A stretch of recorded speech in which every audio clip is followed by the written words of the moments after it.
সালাম আলাইকুম। আমি ডাক্তার মোহাম্মদ নজরুল করিম, শিশু কিশোর নবজাতক রোগ বিশেষজ্ঞ ও শিশু হৃদরোগের চিকিৎসক, সহকারী অধ্যাপক, আইসিএমএস। তো আজকে আমার চোখে দেখতে পাচ্ছেন ভিউ বক্সে একটা এক্স-রে। তো যেটা দেখানোর জন্য চাই যে এই যে একটা জিনিস দেখা যাচ্ছে, এটা একটা বাবু আমার গত সপ্তাহে আমি দেখেছিলাম, তার নিউমোনিয়ার জন্য তার চিকিৎসা চলছে। তো আজকে বাচ্চার মা এবং আত্মীয় স্বজন নিয়ে আসলো যে একটা কি খেয়ে ফেলছে এক্স-রে করার জন্য। তো দেখলাম যে এক্সরে করার পর সে একটা চুম্বক খেয়ে ফেলছে। চুম্বক দেখেন, এই ছোট্ট ছোট্ট দুটো চুম্বক দেখা যাচ্ছে একসাথে লাগানো।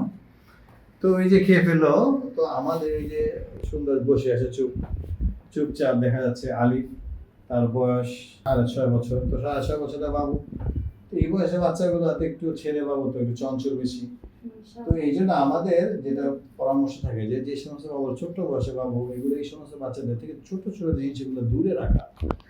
পুঁথি, বল, ছোট ছোট বল, এই জাতীয় জিনিস যদি সে তারা পায়, চট করে খেয়ে ফেলে, তো না এই যে একদম পেটের নিচে নেমে চলে আসছে এই জায়গাটা। তো এই যে একটা কমপ্লিকেশন হলো, তো এটা এখন এই জিনিসটা এখন চিকিৎসা করাটা একটু জটিল হয়ে যায়।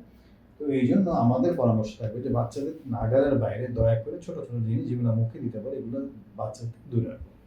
তো আজকে এই পর্যন্তই, সামনে ইনশাআল্লাহ নতুন টপিকস নিয়ে হাজির হবো। আসসালামু আলাইকুম।